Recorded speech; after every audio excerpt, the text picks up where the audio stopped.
اس وقت جو آ رہا ہے وہ قربانی کے ایام ہے۔ قربانی سے متعلق بہت سی باتیں پچھلی 2 ہفتوں سے بھی آ چکی ہیں، لیکن دوبارہ جو ہے اس کو دہرایا جاتا ہے تاکہ جنہوں نے نہیں سنا یا نہیں سمجھا وہ دوبارہ سن لے، سمجھ لے کہ قربانی جو ہے سب سے پہلے اللہ کا حکم ہے کہ اللہ نے سورہ کوثر میں فرمایا انا اعطیناک الکوثر، اے نبی صلی اللہ علیہ وسلم ہم نے آپ کو حوض کوثر عطا فرمایا۔ آپ سے پہلے کسی نبی کو یا کسی امت کو حوض کوثر نہیں دیا گیا، تو لہٰذا آپ اس کے شکرانے میں کیا کریں؟ فَصَلِّ لِرَبِّكَ وَانْحَرْ، آپ اس کے شکرانے میں اللہ کے لیے نماز پڑھیے اور قربانی کیجیے۔ تو علماء نے لکھا ہے یہاں پر نماز پڑھنے سے مراد ہے جو ہے بقرہ عید کی نماز پڑھنا، عید الاضحیٰ کی نماز پڑھنا مراد ہے کہ ایک تو نماز پڑھنے کا حکم دیا ہے اور قربانی کرنے کا حکم دیا ہے۔ اس کے علاوہ اللہ کے نبی صلی اللہ علیہ وسلم نے اپنی پوری زندگی میں جب سے قربانی کا حکم نازل ہوا،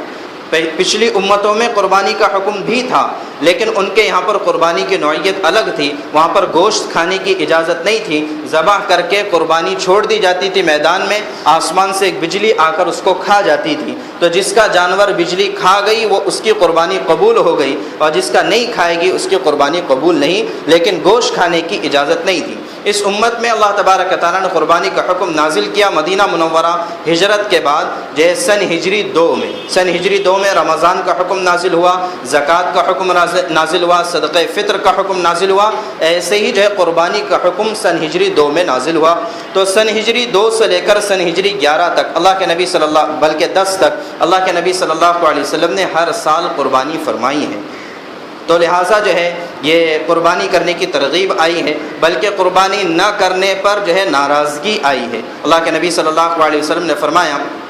کہ جو شخص گنجائش رکھے من وجد ساعۃ ولم یضحی، لیکن اس کے باوجود قربانی نہ کرے تو وہ ہمارے عیدگاہ میں عید کی نماز پڑھنے بھی نہ آئے، اس لیے کہ آپ نے ابھی سنا ایک ہی آیت میں اللہ نے حکم دیا فَصَلِّ لِرَبِّكَ وَانْحَرْ، ایک ہی آیت میں فرمایا عید کی نماز پڑھو اور قربانی کرو۔ تو جو آدھی آیت پر عمل کرتا ہے، نماز پڑھنے تو آ رہا ہے لیکن قربانی نہیں کر رہا ہے، تو ناراضگی کے طور پر فرمایا وہ نماز پڑھنے بھی نہ آئے۔ تو لہٰذا یہ ناراضگی ہے، مطلب یہ ہے کہ پوری آیت پر عمل کرنا چاہیے۔ اللہ نے جس کو گنجائش دی ہے وہ قربانی ضرور کرے۔ اب گنجائش والے کون لوگ ہیں؟ حدیث پاک میں اس کی کوئی صراحت نہیں ہے کہ گنجائش والا کس کو کہا جائے گا۔ تو اللہ تبارک تعالیٰ جزائے خیر دے ائمہ مہتدین کو اور ائمہ اربعہ کو رحمہم اللہ، جنہوں نے اس امت کو قرآن اور حدیث کی وضاحت کر کے بتلایا کہ جو ہے گنجائش والے کون ہیں۔ تو امام ابو حنیفہ رحمۃ اللہ علیہ فرماتے ہیں کہ جس کے پاس 52.5 تولہ چاندی کے برابر جو ہے ضروریات سے زیادہ سامان ہے، ضروریات سے زیادہ گھر کا جو بھی سامان ہے اس پر قربانی ضرور۔ 52.5 تولہ آج کے حساب سے تقریباً 600 گرام ہوتا ہے، تو ہم آج کے جو ہے بھاؤ نکالے کہ کتنا 600 گرام کتنے کا ہوگا، میرے اندازہ ہے، یقینی نہیں، 24-25 ہزار کچھ بنتے ہیں۔ تو ہم یہ پکڑ کر چلیں کہ 24 یا 25 ہزار اگر ان دنوں میں، قربانی کے دنوں میں اگر کسی کے پاس آ جاتے ہیں، یا اگر پیسے نہیں ہیں لیکن اتنی قیمت کا ضرورت سے زائد سامان ہے، یہ ساری تفصیلات بتلا رہا ہوں امام ابو حنیفہ رحمۃ اللہ علیہ کے مطابق، کہ ضرورت سے زائد اگر سامان ہے، جیسے ضرورت کیا چیز ہے؟ آدمی کے رہنے کے لیے ایک مکان ہو یہ اس کی ضرورت ہے، پہننے کے لیے 3 جوڑے ہو یہ اس کی ضرورت ہے، سواری کے لیے ایک سواری ہو، ایک گاڑی ہو یہ ضرورت ہے۔ اس سے زائد اگر آدمی کے پاس 2 مکان ہیں، پیسہ نہیں ہے، 2 مکان ہیں یا 2 پلاٹ ہے یا کوئی بھی جو ضرورت سے زائد جو ہے اس طرح کی چیزیں، بلکہ علماء نے لکھا ہے کہ ضرورت سے زائد اگر گناہ کی چیزیں بھی ہیں تب بھی اس پر قربانی ضروری ہوگی، جیسے ٹی وی VCR وغیرہ بھی اگر کسی کے پاس ہے تو ظاہر ہے کہ اس کی قیمت ہزاروں میں ہے۔ آپ موبائل کو دیکھ لیجئے، اس کی قیمت ہزاروں میں ہے، ضرورت کیا موبائل تو 1000 میں بھی مل جاتا ہے، لیکن جو ضرورت سے زائد کے جو موبائل ہیں تو یہ بھی سارے کے سارے امام ابو حنیفہ رحمۃ اللہ علیہ کے مطابق ضرورت سے زائد میں آتے ہیں۔ ان سب کا کیلکولیشن کر کے اگر یہ 24-25 ہزار تک پہنچ جاتا ہے تو اب اس شخص پر قربانی ضروری ہے۔ اچھا، یہاں پر جو ہے سال گزرنا ضروری نہیں ہے جیسے کہ زکوٰۃ میں ہوتا ہے، زکوٰۃ میں یہ ہے کہ نصاب ہو اور سال گزر جائے، لیکن یہاں پر جو ہے صرف نصاب، ان 3 دنوں میں، قربانی کے دنوں میں جس کے پاس اتنی لاگت کا کوئی سامان آ جائے یا اتنی جو ہے روپیے پیسے آ جائے اس پر قربانی کرنا ضروری ہے، یہ گنجائش والا ہے۔ امام شافعی رحمۃ اللہ علیہ فرماتے ہیں کہ گنجائش والا کون ہے؟ فرماتے ہیں کہ دیکھیے کہ عید کا ایک دن، عید کی رات، عید کا دن، اس کے بعد ایام تشریق کے 3 دن آتے ہیں۔ ان 4 دنوں میں اپنے گھر کا جو خرچ ہوتا ہے، جو بھی آدمی اچھے سے اچھا کھائے گا، پیے گا، پہنے گا، تو اس میں جتنا بھی خرچ ہوتا ہے، اس خرچ کے علاوہ اگر اس کے پاس گنجائش ہے کہ قربانی کر سکتا ہے تو اس پر قربانی کرنا سنت مؤکدہ ہے امام شافعی رحمۃ اللہ علیہ کے مطابق۔ کیا مطلب قربانی کر سکتا ہے؟ یا تو جو ہے چھوٹا جانور خریدنے کی اس کے اندر طاقت ہو، یا چھوٹا جانور نہیں خرید سکتا ہے تو بڑے جانور میں حصے کی طاقت ہو، تو اب اس پر قربانی کرنا ضروری ہے۔ حصہ جیسے مثال کے طور پر ہمارے یہاں اعلان لگا ہے ایک حصہ 1000 کا، تو اگر کسی کے، امام شافعی رحمۃ اللہ علیہ کے مطابق، اگر 4 دنوں کے خرچ کے علاوہ اگر کسی کے پاس 1000 بھی ہے تو اس پر قربانی کرنا سنت ہے۔ اسی طرح امام ابو حنیفہ رحمۃ اللہ علیہ کے مطابق کسی کے پاس اگر 24-25 ہزار روپیے یا تو پیسے ہیں یا اتنے کی لاگت کا ضرورت سے زائد سامان ہے، تو اس پر لازم ہے کہ یا تو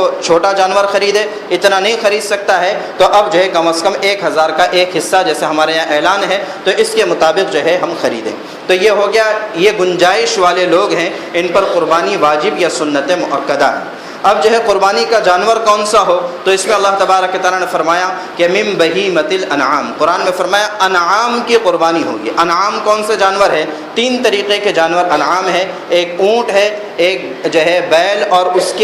کے رشتہ دار، اور ایک تیسرے نمبر پر بکرا اور اس کے رشتہ دار۔ کہ جو ہے اونٹ، ہمارے یہاں پر اونٹ کی قربانی تو نہیں ہوتی ہے لیکن بہرحال اونٹ پر جو ہے قربانی کی جائے گی اور اس کے لیے 5 سال کا ہونا ضروری ہے اونٹ۔ اس کے بعد دوسرے نمبر پر ہے بیل اور اس کے رشتہ دار، اس کے اندر گائے، بیل، بھینس، یہ تمام کے تمام داخل ہو جائیں گے جو اس کے قبیل کے، اس سائز کے جو پالتو جانور ہے جن کا میں نے نام لیا بس، اس کے علاوہ اور نہیں۔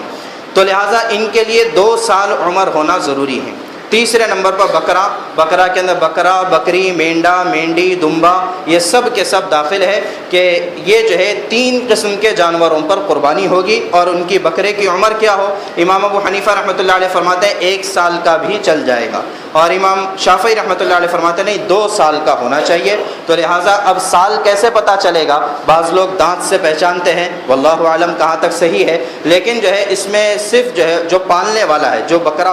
پالنے والا ہے، وہ اگر بتلا دے کہ یہ 2 سال کا ہے، یہ 1 سال کا ہے، تو اس کی خبر معتبر ہے، بہت زیادہ اندر تحقیق میں جانے کی ضرورت نہیں ہے۔ تو بہرحال تو جو ہے بڑا جانور اگر ہے تو 2 سال سب کے نزدیک ضروری ہے۔ چھوٹا جانور ہے امام ابو حنیفہ رحمۃ اللہ علیہ کے نزدیک 1 سال کا بھی چل جائے گا، امام شافعی رحمۃ اللہ علیہ کے مطابق 2 سال کا ہونا چاہیے، ان کی قربانی ہوگی۔ اب قربانی جو ہم کو کرنا ہے تو دیکھیے 9 ذی الحجہ کو تو انشاءاللہ ہم روزہ رکھیں گے۔ اب اس کے بعد اللہ توفیق دے تو 10ویں تاریخ اور 9ویں اور 10ویں تاریخ کے بیچ کی جو رات آتی ہے یہ بھی عبادت کی رات ہے۔ امام شافعی رحمۃ اللہ علیہ فرماتے ہیں کہ 5 راتیں عبادت کی ہے، جن میں عیدین کی بھی رات ہے، عید سے پہلے والی رات یہ بھی عبادت کی ہے، تو لہٰذا ہم اس کو عبادت میں لگانے کی کوشش کریں۔ اور پھر یہ ہے کہ عید کی تیاری بھی ہم اس میں کر لیں، قربانی کی تیاری بھی ہم کر لیں۔ قربانی کی تیاری کیا ہے کہ اچھا دوسرا ایک عمل یہ ہوگا کہ 9ویں تاریخ سے یعنی جو ہے اتوار کی صبح فجر کی نماز سے جو ہے تکبیر شروع ہو جائے گی۔ ہر فرض نماز کے بعد تکبیر ادا کرنا ہے، اور جو ہے زور سے، مردوں کو زور سے تکبیر کہنا ہے، عورتوں کو آہستہ آواز میں کہنا ہے۔ اپنے گھر میں بھی یہ بتلا دیں کہ ہر نماز کے بعد عورتیں جب نماز پڑھیں گی تو ہر نماز کے بعد وہ تکبیر کہیں گی، اللہ اکبر لا الہ الا اللہ، اللہ اکبر وللہ الحمد۔ یہ جو ہے تکبیر کے الفاظ ہیں، یہ اس کو کہا جائے گا، اور بھی مختلف الفاظ آتے ہیں۔ تو 9ویں تاریخ کے فجر سے تکبیر شروع ہو جائے گی ہر نماز کے بعد، تو 13ویں تاریخ کے عصر کی نماز تک ہوگی، پھر مغرب سے نہیں ہوگی۔ اور اس کے بعد جو ہے ہم کو قربانی کرنا ہے تو ہم قربانی میں اس طرح سے کریں، بہتر یہ ہے کہ جانور کو ہم پہلے سے پال کر رکھیں تاکہ اس سے ایک انسیت ہو جائے۔ اچھا ایک بات اور یہ بھی ہے کہ ہم جانور جو ہے حدیث پاک میں آتا ہے افضل جانور یہ ہے کہ جس کی قیمت زیادہ ہو، کہ ظاہر ہے کہ یہ قیمت جو لگتی ہے یہ اللہ کے نام پر لگائی جاتی ہے، تو لہٰذا زیادہ قیمت والا جانور بہتر ہے، لیکن اس بات کو بھی ذہن میں رکھے زیادہ قیمت والا بہتر ہے، دکھلاوے والا بہتر نہیں ہے۔ تو ہم ایسا نہ ہو کہ جو ہے جانور کی قیمت بڑھائیں یا زیادہ قیمتی جانور لے کر آئیں دکھلاوے کے لیے کہ میرے دوست نے اتنے ہزار کا لایا ہے میں اتنے ہزار کا لے کر آؤں گا۔ اس طرح کا تنافس اور اس طرح کا مقابلہ یہ پسندیدہ نہیں ہے۔ آپ کو جو خرچ کرنا ہے اللہ کے لیے خرچ کرو بغیر ریاکاری کے، اور اصل میں قربانی کا مقصد ہی ہے، قربانی کا مقصد صرف جانور ذبح کرنا نہیں ہے، قربانی کا مقصد ہے جانور سے پہلے ہم اپنے نفس کو اللہ کے نام پر ذبح کر دیں، ہمارا نفس اللہ کے نام پر ذبح ہو جائے کہ ہماری کوئی خواہش باقی نہ رہے، کہ جو اللہ کہے اس کو کریں گے، جو اللہ کے رسول صلی اللہ علیہ وسلم نے بتلایا ہے ویسا کریں گے، کہ یہ ہمارا مزاج بن جائے۔ یہ قربانی کا مقصد اور قربانی کی روح ہے۔ اگر روح ختم ہو جائے تو جسم کسی کام کا نہیں، تو اگر یہ روح اندر نہیں ہے تو اب ہم چاہے دسیوں جانور ذبح کر دے پھر بھی جو ہے وہ مقصد حاصل نہیں ہوگا۔ تو لہٰذا جو ہے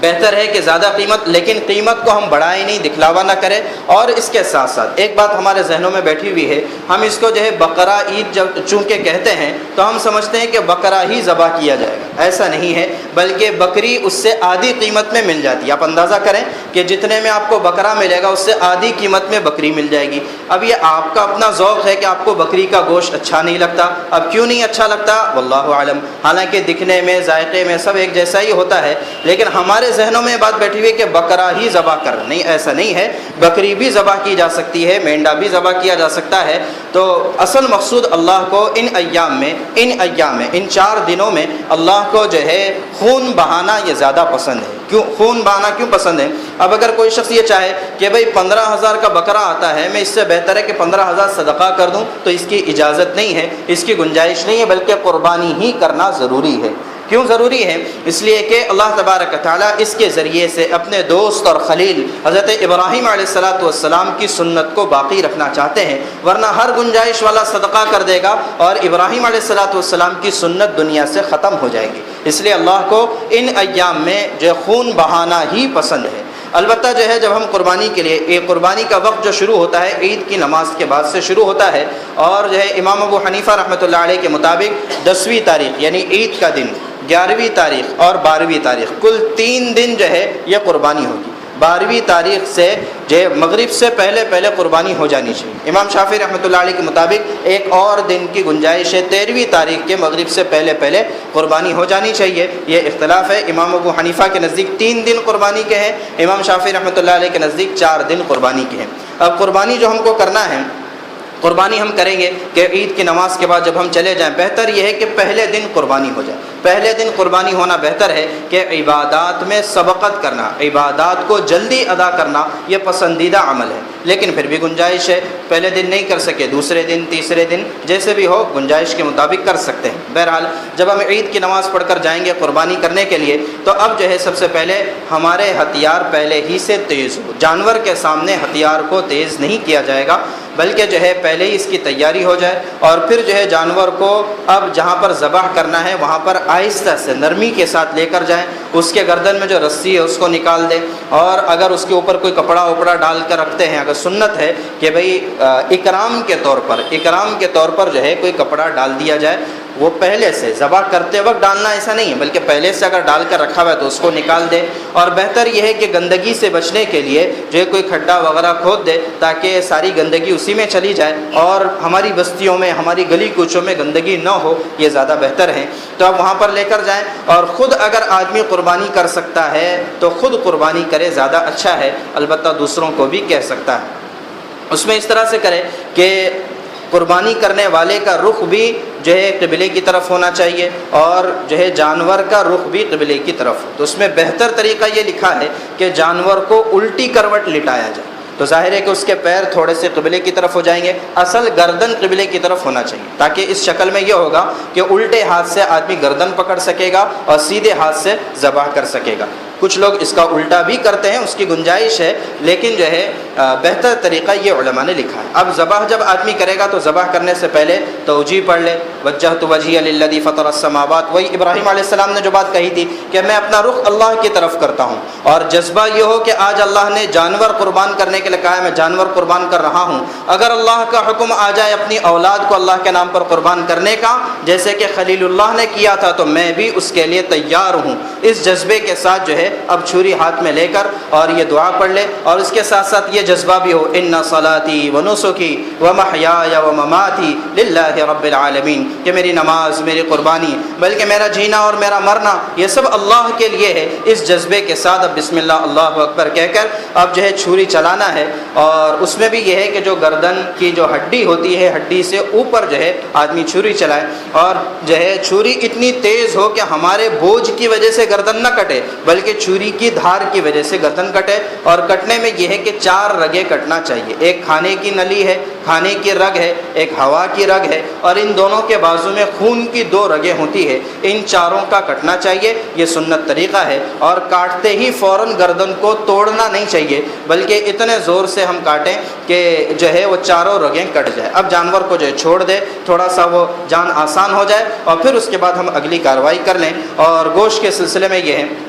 دوبارہ یہ بات کہ گوشت کے سلسلے میں یہ ہے کہ 3 حصے کرنا مستحب بہتر ہے، ایک اپنے لیے، اپنے گھر والوں کے لیے، ایک فقراء مساکین کے لیے، اور ایک جو ہے اکرام کے لیے، رشتہ داروں اور مہمانوں کے لیے، یہ کرنا بہتر ہے۔ البتہ اگر وصیت کا قربان، اگر وصیت کی ہے کسی نے مرحوم کی طرف سے، اگر ہم کر رہے ہیں وصیت کے ساتھ، تو اب جو ہے سارا کے سارا صدقہ کرنا ضروری ہے۔ اور اگر مرحوم نے وصیت نہیں کی ہے تو امام ابو حنیفہ رحمۃ اللہ علیہ کے مطابق قربانی کرنا پھر بھی جائز ہے، امام شافعی رحمۃ اللہ علیہ کے مطابق بغیر وصیت کے مرحوم کی طرف سے قربانی جائز نہیں ہے۔ تو لہٰذا میں یہ کہتا ہوں کہ آپ کو قربانی ہی کرنا ہے، یہ کیا ضروری ہے؟ آپ مرحوم کی طرف سے ایک بکرا صدقہ کر دیں، آپ مرحوم کی طرف سے ایک حصہ دے دیں، تو لہٰذا یہ بھی جو ہے انشاءاللہ مرحوم کو ثواب پہنچ جائے گا۔ ہمیں کیا اصرار ہے کہ قربانی ہی کرنا ہے؟ تو لہٰذا اگر وصیت نہیں ہے،